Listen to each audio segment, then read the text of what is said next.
Assalamualaikum warahmatullahi wabarakatuh.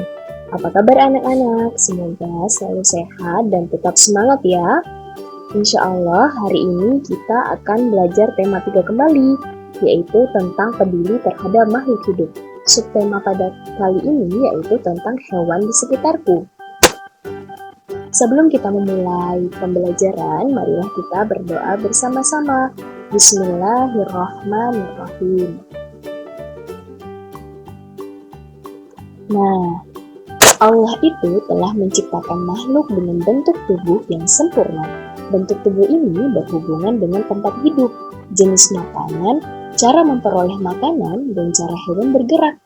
Contohnya adalah jenis hewan unggas, berbagai jenis burung, ayam, dan itik atau bebek.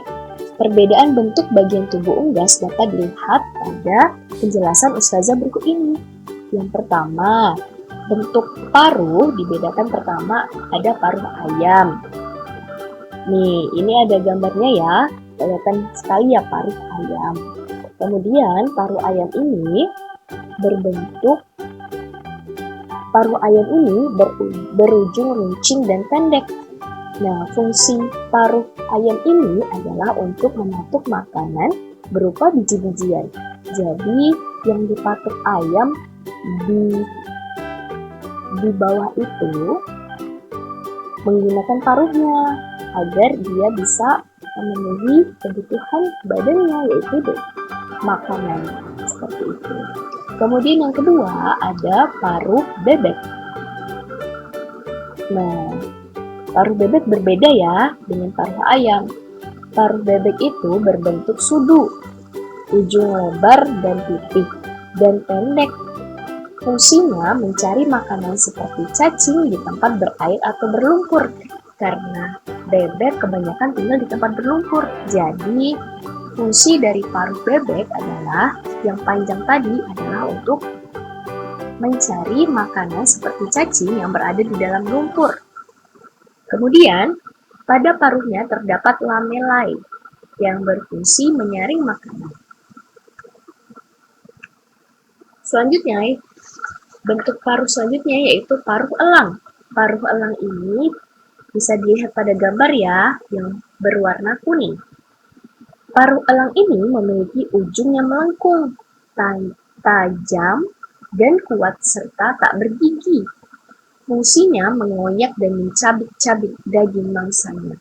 Nah, makanan utama burung elang adalah hewan mamalia kecil seperti tikus, kelinci, dan tupai.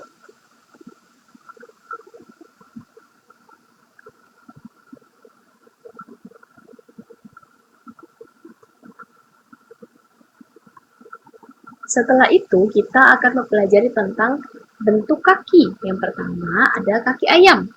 Kaki ayam itu terdiri dari 3 jari yang menghadap ke depan dan 1 jari menghadap ke belakang. Fungsinya untuk mengais atau mencakar tanah saat mencari makan. Selanjutnya ada kaki bebek. Nah, berbeda sekali ya dengan kaki ayam. Kaki bebek memiliki selaput di antara jari-jarinya. Fungsi selaput pada kaki bebek atau itik adalah untuk memudahkan bebek saat berjalan di tempat yang berlumpur. Nah, yang terakhir ada kaki elang. Nah, kaki elang berbentuk kokoh, kuat, dan memiliki kuku yang melengkung tajam. Fungsinya untuk menangkap dan mencekram mangsa. Jadi, pada unggas, perbedaan paruh dan kaki sangat berpengaruh karena lingkungan tempat tinggal yang berbeda dan makanan yang berbeda pula. Kayak seperti elang, makannya makan yang berdaging-daging, maka elang harus mempunyai paruh yang sangat tajam dan agar bisa mencerkam mangsanya untuk dimakan. Kemudian seperti ayam yang paruhnya digunakan untuk mematuk biji-bijian seperti jagung, beras, dan lain sebagainya. Nah, berbeda dengan bebek. Bebek yang dimana paruhnya seperti sudu agar dia bisa mencari makanan yang contohnya berupa cacing ya di daerah-daerah yang berlumpur. Nah, Allah udah menciptakan ya berbagai binatang dengan fungsi tubuhnya masing-masing dan berbeda-beda ya anak-anak. Maka dari itu, hewan-hewan atau binatang yang sudah kita ketahui harus selalu kita pelajari dan kita ingat. Banyak-banyak bersyukur agar kita selalu mendapatkan kenikmatan yang berlebih dari Allah. Nah, ternyata hewan-hewan juga memiliki manfaat bagi manusia. Nah, yang pertama, sebagai bahan makanan. Contohnya ayam, daging dan telurnya. Sapi, daging dan susu. Kerbau, dagingnya. Kambing, daging dan susu. Bebek, daging dan telur. Ternyata makanan yang kita makan adalah dari manfaat yang bisa kita ambil dari hewan. Dagingnya, telurnya, susunya, dan lain sebagainya. Kemudian yang kedua, sebagai bahan tas, pakaian, sepatu kulit, dan lain-lain. Jadi misalnya ada tas yang berbahan kulit buaya, dan lain-lain. Kemudian yang selanjutnya adalah sebagai bahan pembuat kain. Contohnya bulu domba dan kepompong sutra yang dijadikan pakaian, atau bulu domba yang dijadikan sweater atau jaket. Kemudian digunakan tenaganya untuk membantu manusia bekerja. Contohnya kerbau, sapi, kuda, dan anjing pelacak. Dan yang terakhir memiliki peran menjaga keseimbangan alam. Jadi hewan-hewan memiliki peran menjaga keseimbangan alam. Jadi ketika hewan tidak ada, keseimbangan alam akan terganggu. Nah, ini contoh tas dari kulit buaya. Kemudian sweater atau jaket dari kain wool. Dari bulu domba maksudnya.